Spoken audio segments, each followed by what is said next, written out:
Welcome to Swimming with Allocators, the VC podcast from the LP perspective, with your hosts, Alexa Benz and Ernest Swan. You ready? Let's dive in. Today we are so thrilled to have Roy Swan and Christine Looney, inaugural head and deputy director of the Ford Foundation's Mission Investments program, on the podcast. For those who don't know, the Ford Foundation made a $1 billion commitment to impact investing, the largest effort among foundation endowments at the time. And so our speakers today are sought-after investors and advisors and board members across the board, and they're going to share with us how the fund performance is doing to date and how other LPs can join in aligning their mission and financial goals. Thank you. So, Roy, maybe we jump in with you as the boss. The Ford Foundation is one of the largest private foundations in the U.S., $16 billion endowment. Can you give us some context of where the mission investments piece sits in your full organization? Yes, and thanks again. Really pleased to be here with you all. We have a really thoughtful organizational structure that was put in place at the time the foundation, led by the courageous, one-of-a-kind, charismatic leader, Darren Walker, made the decision to do something more with that other 95% of endowments that have historically fallen within the kind of joke line, which I've said and you may have heard before. Did you hear the one about the Lung Cancer Prevention Foundation? They made a killing in tobacco stocks, and that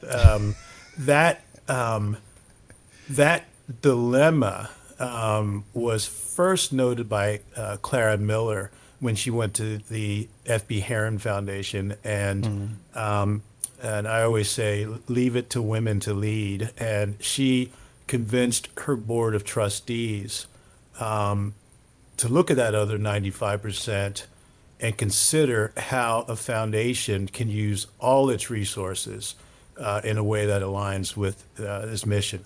The Ford Foundation, until recently, had the largest mission-related investment or impact investing commitment of all U.S. foundations, until we recently were overtaken by the California Endowment. We're so proud of the California Endowment. Christine and I had opportunities to speak with them over the years as they were making that decision. So they're going 100% with their $4 billion plus endowment. We have $1 billion.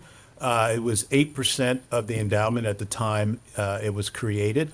The Ford Foundation is a very traditional foundation. It's been around since 1936.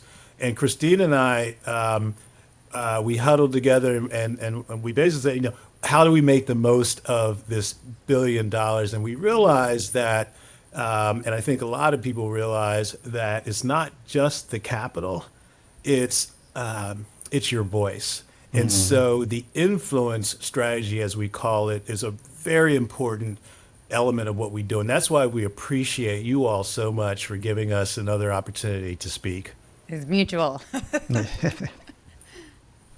And so, I think one thing to dedicate the capital, it's another thing to execute on that initiative, right? And so one thing I wanted to just get a clarity on is how to even come up with the criteria and definition of what mission-related investments or impact investing would be to the Ford Foundation.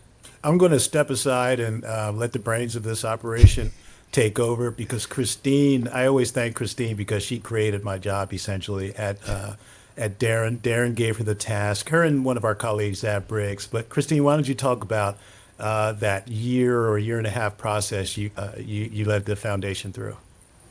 Yeah, I'm happy to. And as Roy shared, we're thrilled to be here. And I was so excited to see a lot of our investment partners had previously been on the pod, which is always amazing to see. As Roy said, it was a 15-month process, and Ford is a traditional philanthropy, and so allocating $1 billion of our endowment to something new, it definitely took some time for everyone to think about. And I think there were questions around what financial return made the most sense for this portfolio, But on the flip side of that coin, what was the impact we wanted to achieve? And Ford is a foundation that is trying to use all of its resources to tackle a very large problem facing the world today, which is inequality. And so the task in front of us was, how could we use $1 billion responsibly to do just that? And our approach in many ways was looking at a variety of sectors that we could invest in or strategies we could pursue that we felt could both generate a really strong financial return and really strong mission outcomes for the Ford Foundation. And so we reviewed over 30 different sectors, really, and used almost a funnel approach of where could we advance the Ford Foundation's mission? What sectors were really investable? Could we generate the kinds of return we needed to on a risk-adjusted basis? And where as a team did we have the network's expertise to kind of get going, right? And now we've expanded from there. We started with 2 thematic strategies, one in the United States, one in the global South, which for us is Africa, South and Southeast Asia, and Latin America. And I've since expanded to 3 more categories that we're investing in. And unlike a traditional endowment, prioritize the private markets. And we did that strategically because we felt that's where we could advance impact the greatest. And so we've made some strategic choices prioritizing impact because of that. And I think as we've, when we talk about results, we've been really pleased with the results and the bets we've made and the strategies we're pursuing.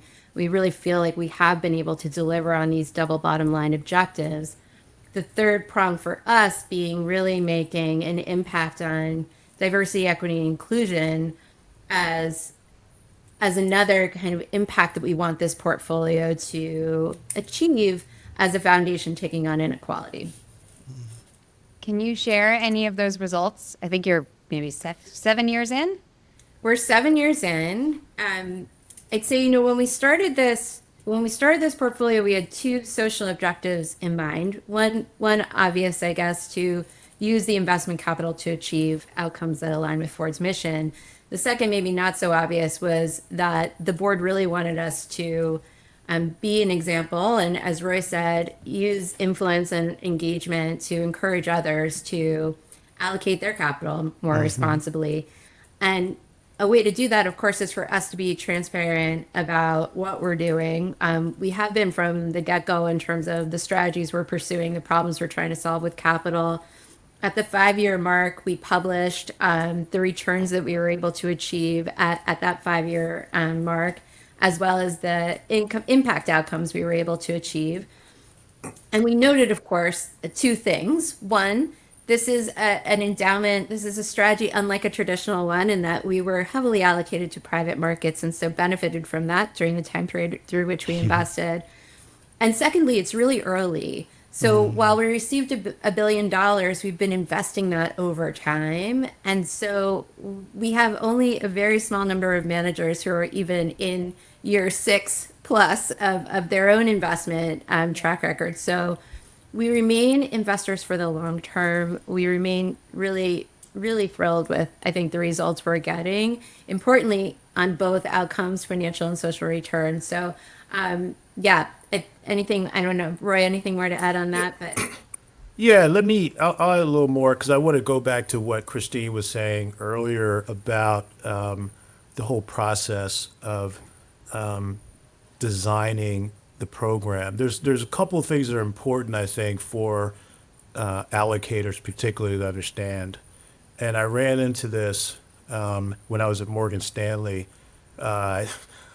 Unlike Ford, which has $1 billion that's being allocated over 10 years, in my last year at Morgan Stanley, we committed $1.5 billion of Morgan Stanley balance sheet. And similar, it was sort of the U.S. alone version of impact investing that's under the Community Reinvestment Act. And one thing I'll say is impact investing is complex, very difficult, because it's traditional investing plus. And that plus is the complexity of understanding negative and positive externalities in the economic sense, and trying to maximize positive externalities and minimize or eliminate negative externalities. And that makes it harder. And when I was in Morgan Stanley, in my Community Reinvestment Act world, we were doing impact investing, loans, investments as LP and certain things. People assume with Community Reinvestment Act, community development, they assumed we were breaking even at best. And they were shocked to find out that we were exceeding by far the firm-wide targets. And that's because in order to understand impact investing, it means having a 360-degree view of what's happening in the world around you, including, importantly, the power of, I'll call it blended finance, but specifically government incentives. And the government exists to advance the quality of life of its citizens. And it does so by making investments in society. Some of those investments come in the form of actual capital, subsidy, and some come in the form of tax waivers or exemptions, and some come through waivers of codes, et cetera. And in order to be an effective impact investor, you need to understand all that. So that's an important thing. The next thing I'll say is it's important to have a bias for action, but hasten slowly. And those seem to be at cross purposes. But if you sit around and allow perfect to be the enemy of good because you're trying to get the perfect impact investment, keep in mind that when you're investing just for the maximization of profits without a mind for the negative consequences of your profit making, you're not allowing the externalities to slow you down. You're just investing. Similarly, when you're impact investing, you want to take the time to understand the externalities because that's the whole point. And so hence I say bias for action, don't get caught up in sort of the cottage industry of metrics. Have metrics that are important, but don't get caught up in that. The other thing I'll say is, as I just mentioned, impact investing involves traditional investing, which is a bit unconventional. That's in the spirit of David Swenson and the great book that he wrote that I read about 3 or 4 times. Pioneering portfolio management, an unconventional approach. And one of the points he makes is that people get caught up in short-term measurements as a driver for behavior. And so if one example he gives, I think he gives in the book, or some maybe talked about it, is theoretically you could be looking at your returns once every 100 years if you're a perpetual foundation because you're going to live forever.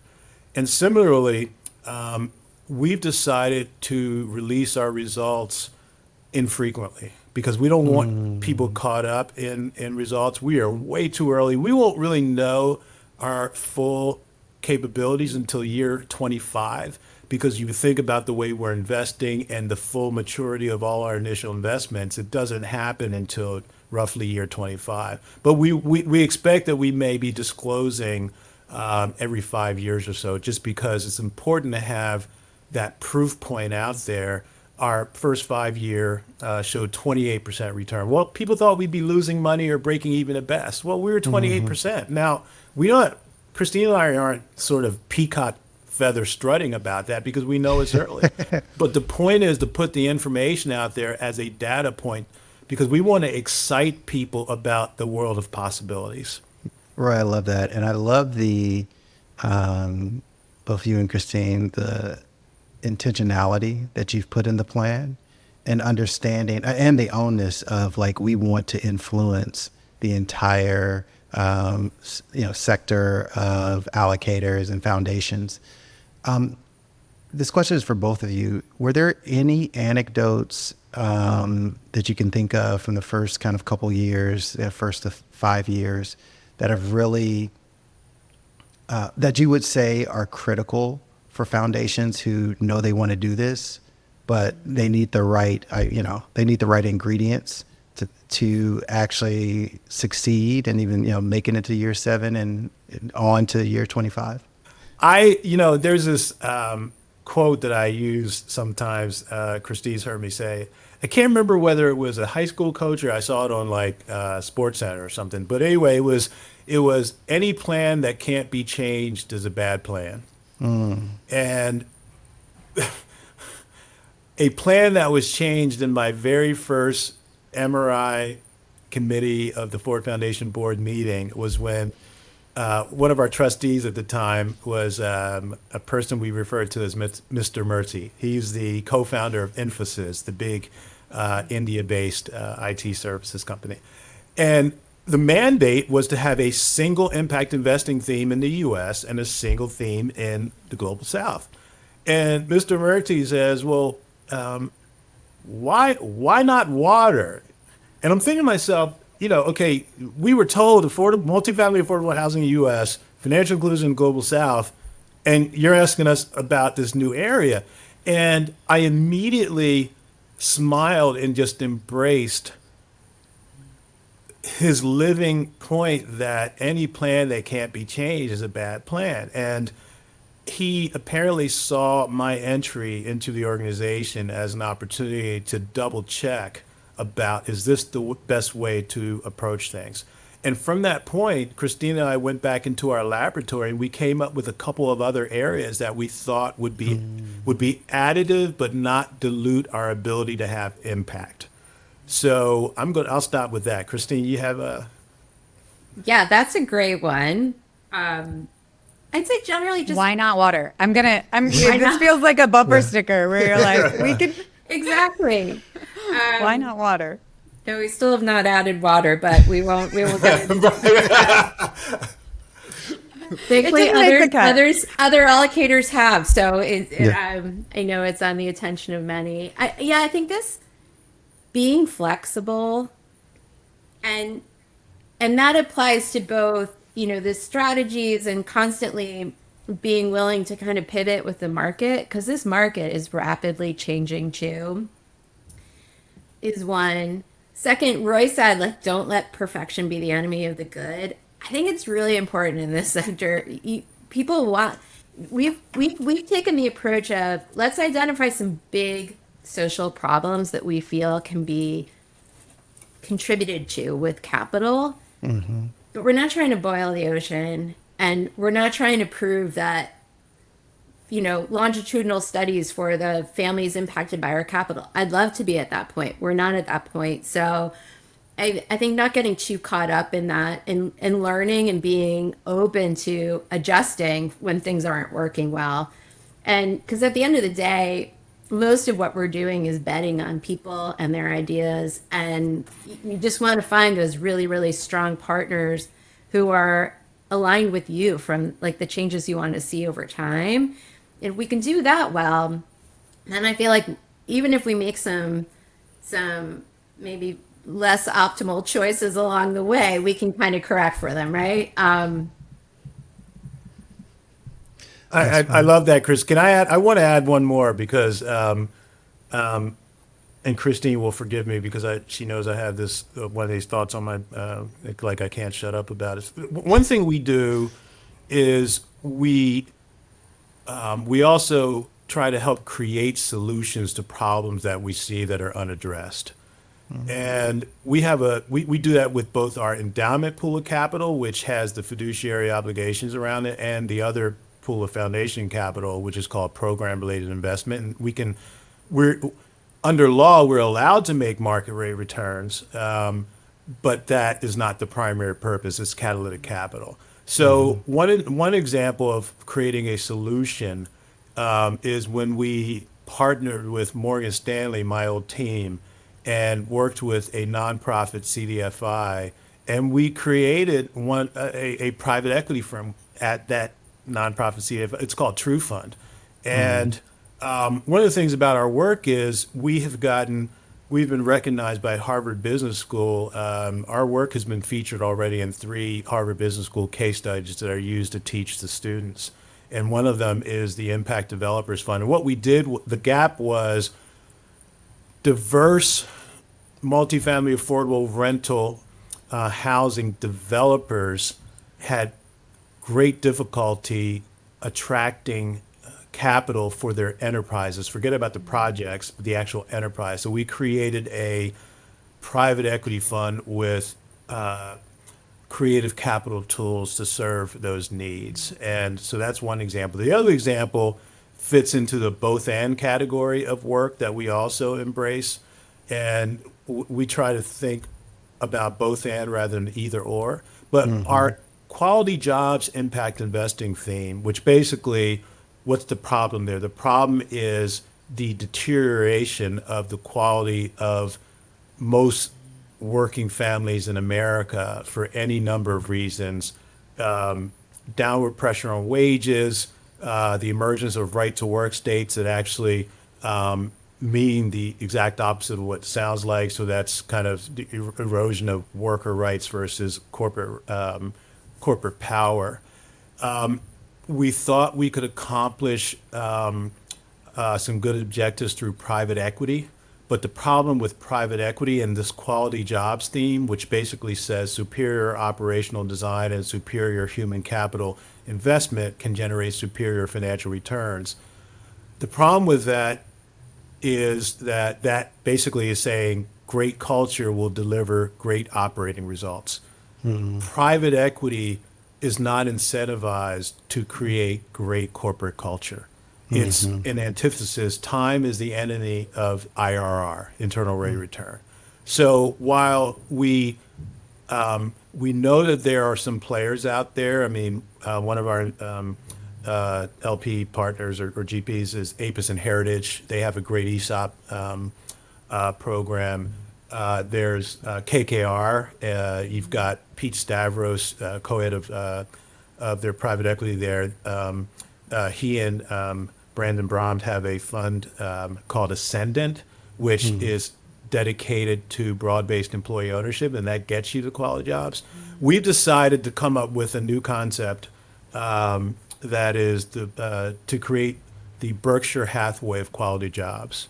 And that is the recognition that the corporate structure, where you're not buying, selling, flipping, et cetera, is the best vehicle for the type of long-term commitment to great corporate culture that can unleash the value and power of worker engagement. And I don't know if you all are aware, but studies show that as much as 80% of the global workforce is disengaged. Estimated costs of that annually, $9 trillion on a global basis, $600 billion in the U.S. If you apply an S&P valuation multiple to that, it comes well over $10 trillion in unleashed market cap if you are able to improve worker engagement. And that's just good culture. And good culture equals great engagement, which leads to greater innovation, greater productivity, greater profitability. That's our kind of new dream we're chasing. And we're very patient. We work our way down the field inch by inch. So stay tuned on more there. This is very helpful to understand why you broadened your investment themes to include quality jobs. I'll be applying to the next Berkshire Hathaway, and also can I put in a request that we don't have Slack? Now we're going to take a quick break to speak with our sponsor. On the show today, we have a friend and industry expert, Nick Talwar, fractional CTO for both VCs and their portcos. His agency, Bottega8, trains custom AI models for financial institutions like yours. Welcome, Nick. So you've talked about how boards are hiring you to turn around their promising yet struggling ugly children. Can you walk us through the process of what it's like working with you as a fractional CTO for the portcos? Sure. Yeah. Basically we start with first developing like a collegial relationship. at times it can be hard to navigate a process like this with the startup's executive team. So I really work hard to ingratiate myself and let them know that, like, I was in their shoes, so I know what that feels like. And so we start there, we build that relationship, and we usually just write a proposal and make it collaborative based upon understanding the industry and their market needs.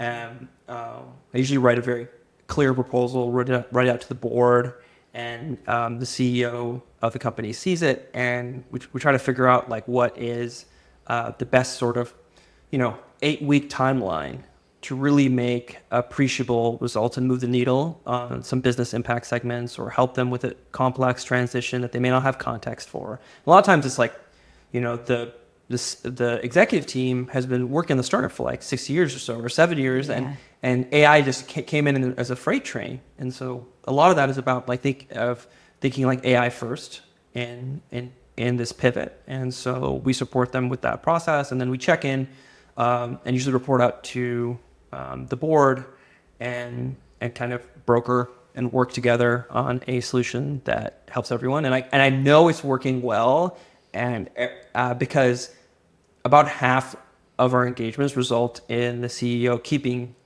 me or us on as Yeah. like a longer term advisor. So that's really no, it's I very would be- collaborative. We tried that. So I wouldn't want to lose that, like, access to that red phone.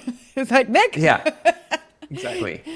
So- Any results you can share on the ROI of work you've done for some of these portcos?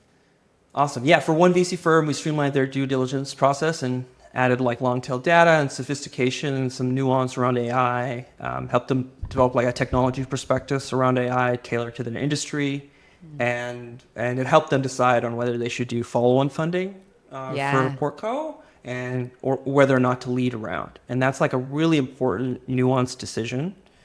And so you're hitching wagons for a while, right? Brand to brand. So that was really impactful. Another is like for a VC firm, of course, we worked with their portcos that were struggling, and we helped a Series D company with the technical code audit across mobile, web, backend. We refined their product and engineering strategy for growth and profitability, and then we went through a platform product design process like that I learned, from at Microsoft and Microsoft Windows, basically like the creator of platform product strategies. And so that was like beaten over to the head with us when I worked there. So we overhauled the team around this new vision and pivot to Yeah. boost innovation. And we deployed AI to lower content creation and CMS operational costs by 40%. Like, I wasn't even surprised. And then we lowered their engineering costs by about 30. And then after we left, they had a profitable month in June, and they were struggling for the last few years before then. So this was like a Series D company, so a much sort of more involved engagement, and that all happened over the course of about a quarter. Oh man. And then so your fractional CTO work ends up giving them their first profitable quarter. yes, it did happen. We were ecstatic about Yeah. that. So Incredible. And what's a contract look like with one of these portcos?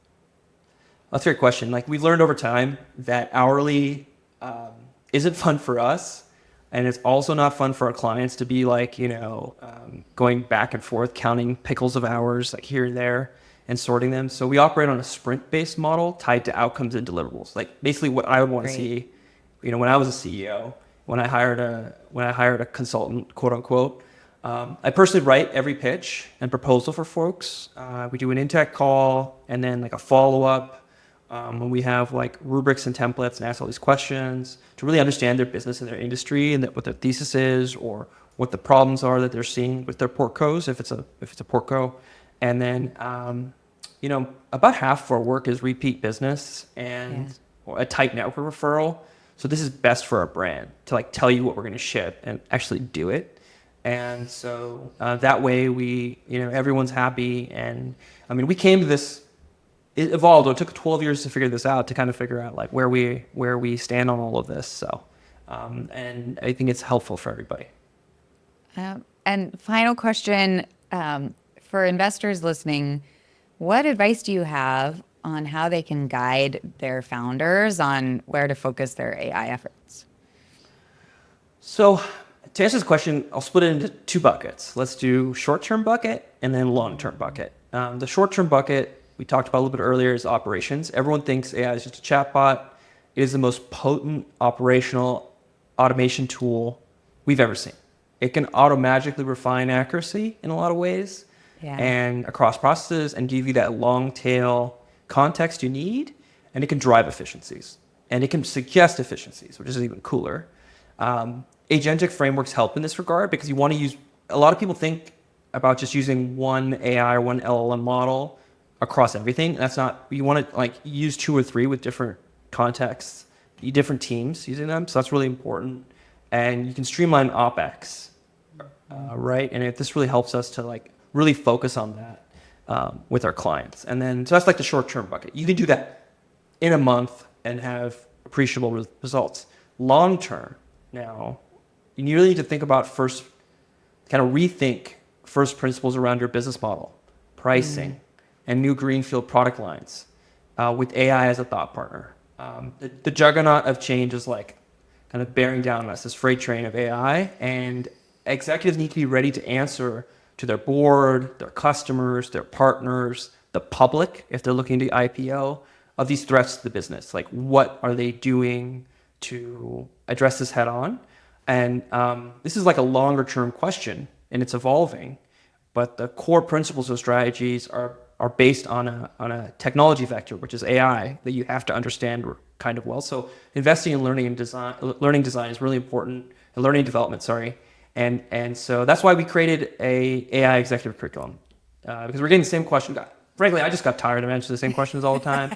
And so I just like wrote it down and posted it on LinkedIn in the LinkedIn series. And that series became like, executive curriculum and things like that. So people hit me up if you'd like to take a look at that and we tailor it to your industry. And it's like a 1-day intensive. We realize that works best. It's really hard to get executives time and leaders time, once a week or twice a week for many weeks. It's actually easier to just do 1 day full intensive, like 6 weeks from now. And just we'll make it happen for you. I think in this interview you've proved it's definitely going to be worth your time. Yeah.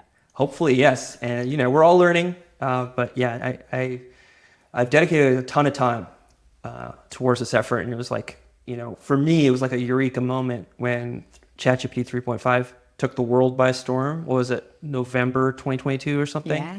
And so suddenly all of this disparate AI thinking, rooted in like machine learning, et cetera, from many years ago, neural networks, learnings from college, all like came to the fore. And even prior to that, there were industries like law, for example, since it was so document based, that actually used ChatGPT 3.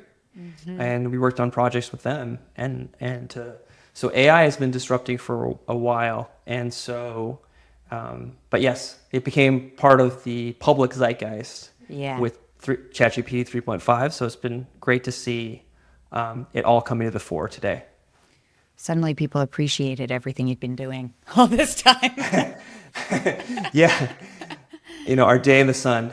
Yeah. As like data science nerds or something like that, whatever you want to call us, data science or AI engineer. That's the new term, right? Oh, yeah, that's exactly. If somebody is calling themselves an AI engineer, is that a red flag that you're like, this person may be new to the scene, or maybe? No, it's not a red flag, but if they can't find the sort of tongue-in-cheek humor in it, it is the red flag. If they come forth like, I'm an AI engineer, I've been doing this for 10 plus years, but if they come forth and it's like a little cheeky about, I'm an AI engineer, but we're all working, but I have about a year or two of like real experience with LLMs, that's like something. But there are folks who've, a handful of folks that do have long-standing experience and worked at OpenAI nearly a decade ago, or worked at Google nearly a decade ago with a lot of deep core tech, AI model building and sort of experience in deep learning. So, pick your flavor. Absolutely. Awesome. Thank you so much, Nick. If you are looking for help implementing AI at your fund or across your portfolio, you can please go to bottega8.com/swimming. That's BOTTEGA8 as in the number .com/swimming. We appreciate you giving us the credit, so please use the URL. And now back to our LP interview. There was another new theme, Roy, that I think you deserve credit for. Also putting capital to diverse fund managers. Yeah, that was an easy one. It's multi-sector, and it addresses the devastatingly destructive consequences of severe imbalance of access to capital. And the famous statistic is, of the 80 plus trillion in assets under management in the US, 1.4% of that is controlled by firms owned by women and people of color. Women and people of color make up 70% of the US population. In a capitalist system, when you don't have access to capital, what you have is a problem. And studies show, so much of what we do is based on research. Yeah. It's less our opinions. We have opinions about the best way to address things, but we start with the research. And what we find is that the imbalance of capital, let me change this, the racial unfairness in access to capital, for example, and access to the capitalist participation in the capitalist system, estimates indicate that it has cost the U.S. over $50 trillion since 1990 alone. That is just race. Wow. Imagine if you included gender. Because we know that women also face issues around access and pay parity, access to capital and pay parity, access to upward mobility within corporations. And we know that within a few short years, trillions, estimated 5 trillion or more, could be added to the U.S. economy. And this is all this research comes from very reputable mainstream institutions. So for us, that was a no-brainer, particularly when you add to that the research that shows that diverse fund managers, as women and people of color, make more diverse portfolio decisions. They invest in more diverse founders, and there's other research that shows greater diversity in founders, C-suites, boards leads to higher profitability. So the statistics are impenetrable for pure economic analysis. But here's the challenge that we also are aware of, and I try to simplify big challenges into phrases I can remember, and that is, psychology eats economics for breakfast. So the challenge that we face is, one of the challenges is that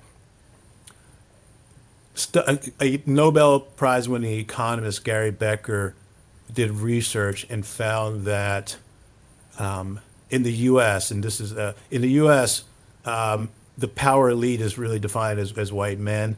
The power elite at the time of his research, and I think that continues, they're willing to pay or suffer economic costs to maintain social, psychological hierarchy of superiority. So you have to understand the facts to know what you're dealing with, because my view is every man's got his price. And what bribery, how much value do we need to show that will pay the price of the ticket to generate fairness? We have to deal with the world as it is. Yeah. And I'm not going to pretend that people are economically rational. I mean, Daniel Kahneman and the Tversky guy proved that, right? That's how you got behavioral economics, and rational actor economics was discredited. They also won a Nobel Prize, or I should say Kahneman did. But so that's when Christine and I are thinking about things, we often lead with the psychology because that's the driver of all human behavior. So And it's why, I'll I stop mean, there. just to add, it's why we've also kind of used the pool of resources we have available to make some bets on the role media is playing. Like we made an investment, our first direct investment in a film, Ava DuVernay's amazing Oh, film, yeah. Origin. We've also invested in a couple of other media companies, Macro, One Community, because we really do believe that we can make some changes here if people have different narratives and stories to tell. But we're also making decisions as allocators by supporting a lot of emerging talent. We're advancing this across asset classes, which I think is really important. Venture is probably the area where there's the most diverse representation. But there are definitely huge opportunities in the other areas we're investing in. And I think it's really important that we have that kind of diversity reflected across the portfolio too. And I should make a confession, and here right here in public. You heard it first here. And that is notwithstanding our values and our objectives, white men are overrepresented in our portfolio. And that's just from a pure, this is not a judgment based, this is not, this is just pure math. Our portfolio, while it's true, it's higher than that 1.4%, but it's not the 70%. We are at 60%. That's And pretty good. that's a very strong showing. And I also want to point out we don't have a quota. Yeah. And I throw that word out because it's one of those words that was weaponized as like a bad thing. You know, when President Nixon said that black people who faced so much oppression by America, they deserve a leg up, not just a fair chance, but a leg up. And the legislative wisdom was that you can't trust people to be fair, so therefore let's create quotas. Quotas were demonized and weaponized, similar to the way DEI and ESG is. So something that the government, which is in place to protect people and advance shared prosperity, who understood that by including more Americans, more people living in America, including more in the capitalist system, will strengthen the capitalist system and the social fabric. However, it was weaponized, and it sort of went away. It's still under attack. I mean, it's diminished almost to a de minimis level, but it's so triggering. And we understand the I mean, I read the book White Fragility by a white woman psychologist, Robin DiAngelo, and it was so enlightening for me that I became very aware of the fragility of words and how they can trigger Yeah. resentment, fear, anxiety, the fallacy of zero sum. It amazes me how Yes. intellectual people, highly educated, highly aware, can believe in the possibility of economic growth and yet talk about zero sum. You can't have economic growth in a zero sum world. It's impossible. It's completely illogical. It's oxymoronic. And yet, again, psychology, Psychology. there are opportunists out there who would prefer individual selfish gain at the expense of society. And we have to understand that. We have to accept it. And our challenge for all of us that care about society is to figure out how we can work within the constraints. And every one of us has the opportunity to make things better in our own way. And for people who doubt the ability of one person, I mean, I can't remember, Margaret Mead or somebody said, never doubt the ability of one person to bring about change in a big way. In fact, that's usually how it happens. It's that Yeah. one person who doesn't give up. So we got a whole team of one persons, and each I of love it. us. Yeah, that's grammatically incorrect, but you get what I'm saying. I love that, Roy. I'll say just as a response first, didn't know that quote by Nixon. That's not even in the top 20 quotes that I know of him. So that was interesting. And then also how you all like lead by the psychology. I think even in our industry of venture capital, where we're literally supposed to be looking to the future, how there's economic growth, anything could happen.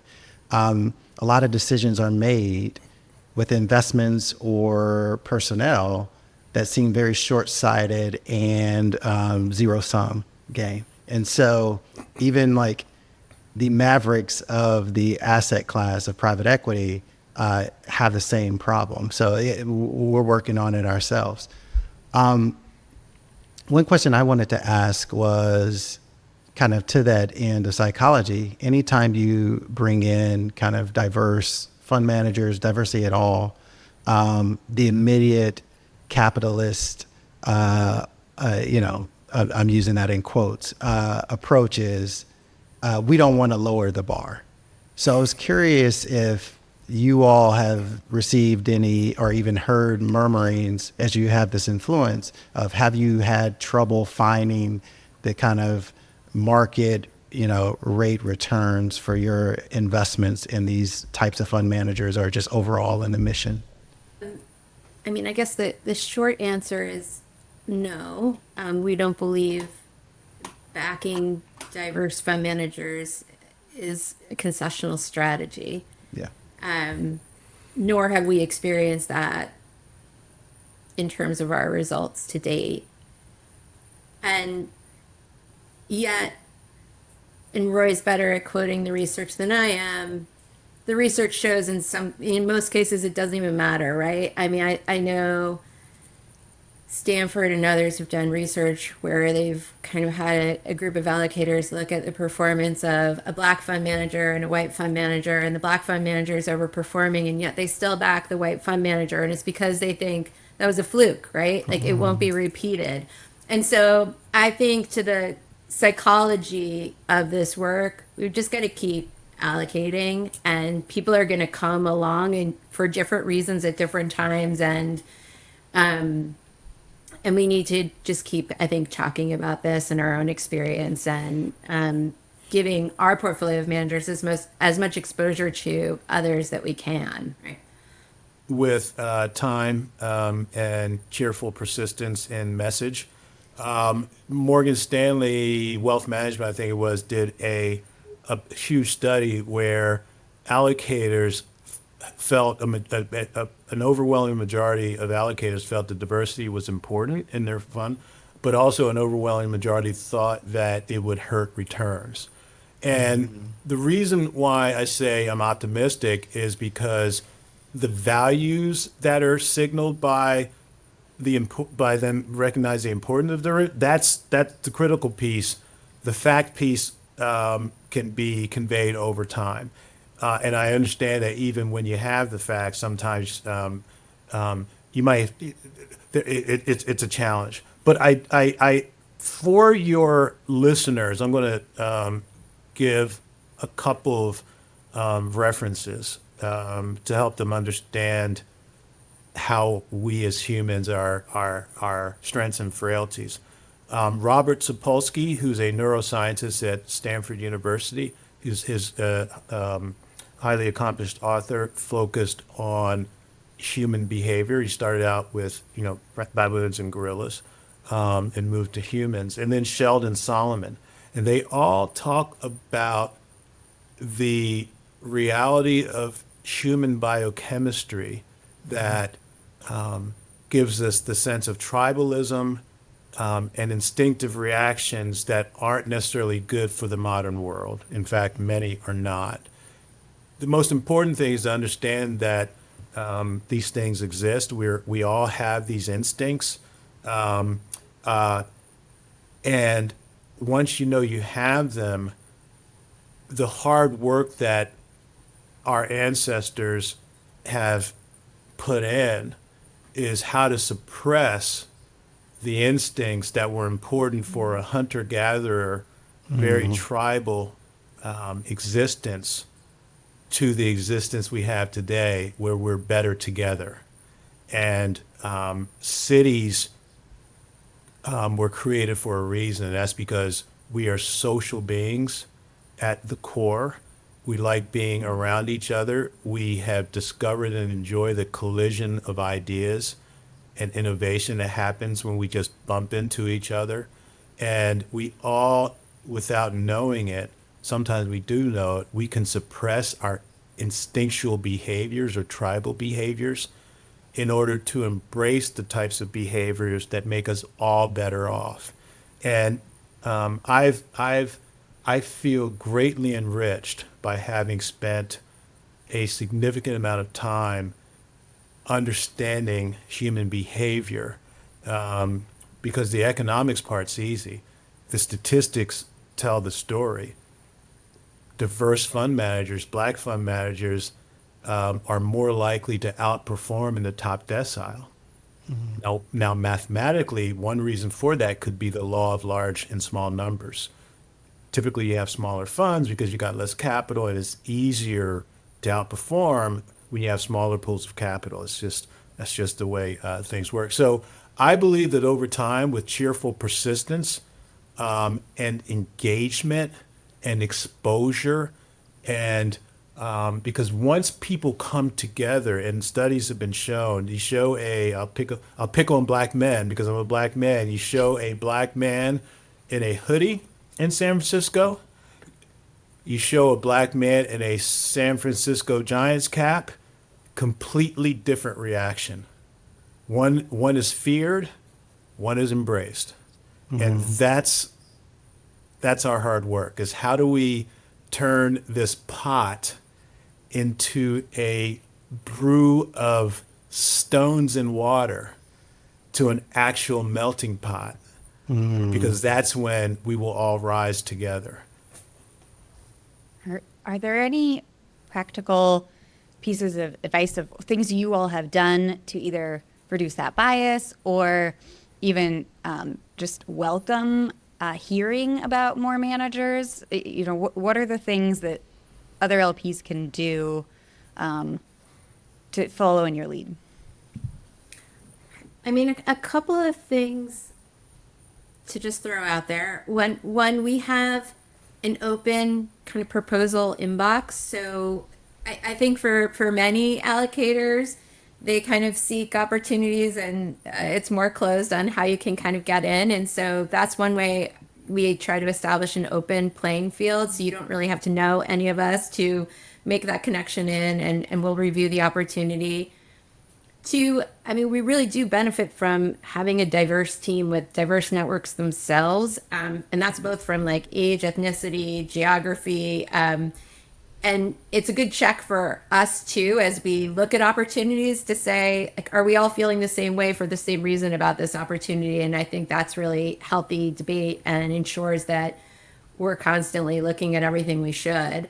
And then we've been explicit from pretty much the very beginning that this is important to us, and have a clear kind of remit and strategy. So I think it creates an open kind of opportunity for people to kind of come to us, and have been really open about our commitment to this area. So I think that's helped. It doesn't mean we see everything, and we can always do more, but I don't know, Roy, what else? We spend quite a bit of time helping guide people.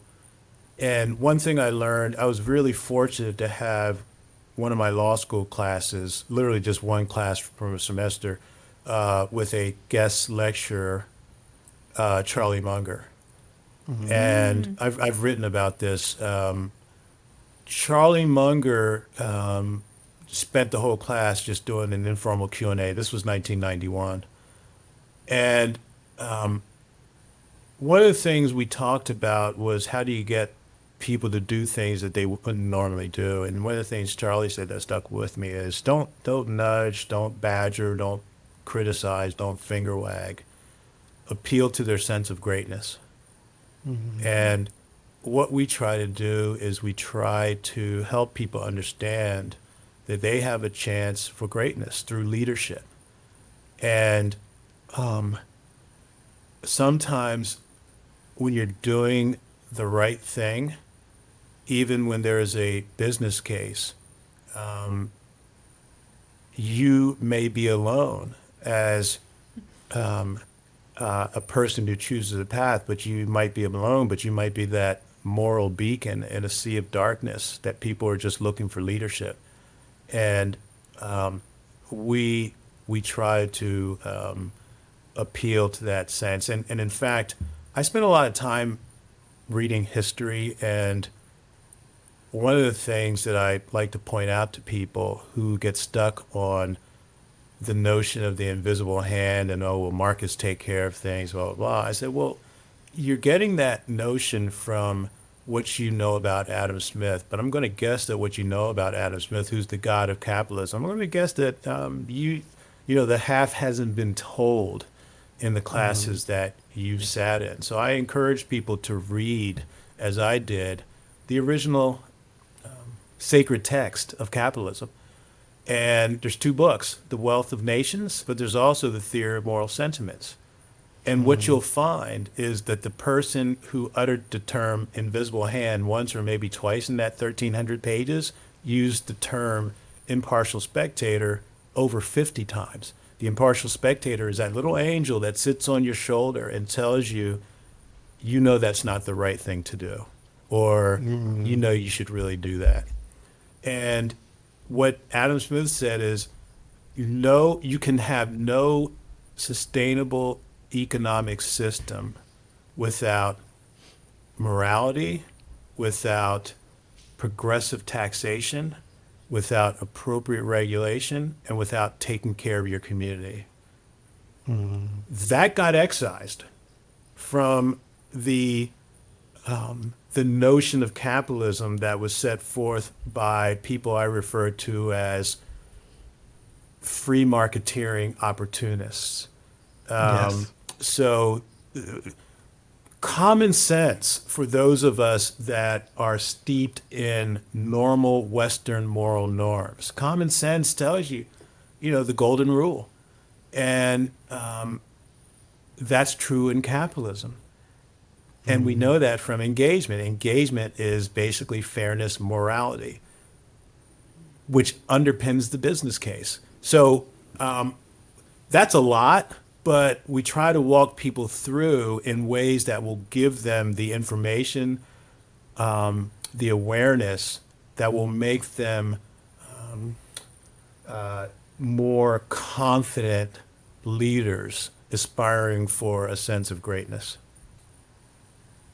That's beautiful. And I'm always in for any of our guests who are like, people should read more. That's like, that's my thing.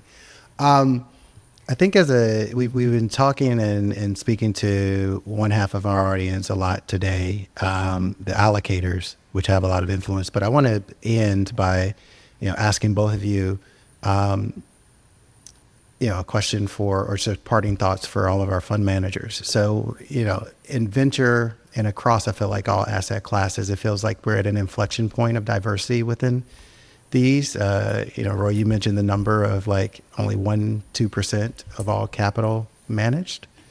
What advice do you give to those fund managers, those diverse fund managers in venture and in other asset classes, of how to weather the storm? I mean, look, it's a really tough environment, and you got to be in it for the long term. And I think that leaning into relationship building while exhausting kind of pays off. And it may not be for this fund, but it may be for a future fund. I think the allocator community is over allocated to venture. That's where we see a lot of these people raising right now. It's like, so we're kind of in a conundrum for a couple of reasons. Like leaning in a potential smaller fund or bridge kind of fund during this period, I wouldn't look down. I would, think that was a rational decision based on market conditions and can kind of keep the team incented and keep you going.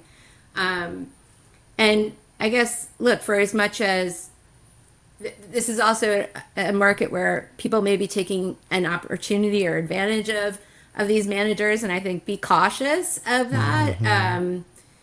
Whether it's trying to take too much ownership or control in exchange for making some bets. I think I've been watching that go on, and something I'm just got my eye on.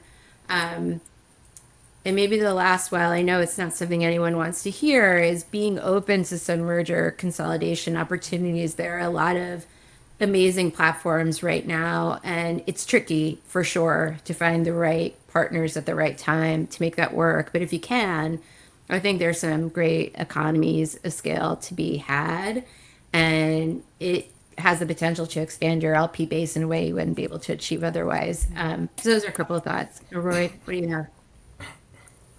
So I got I think three main thoughts. One is I recently went to a convening where a very successful black male private equity investor said something that many black people, certainly of my age and maybe a little younger, have experienced, and that is good parents.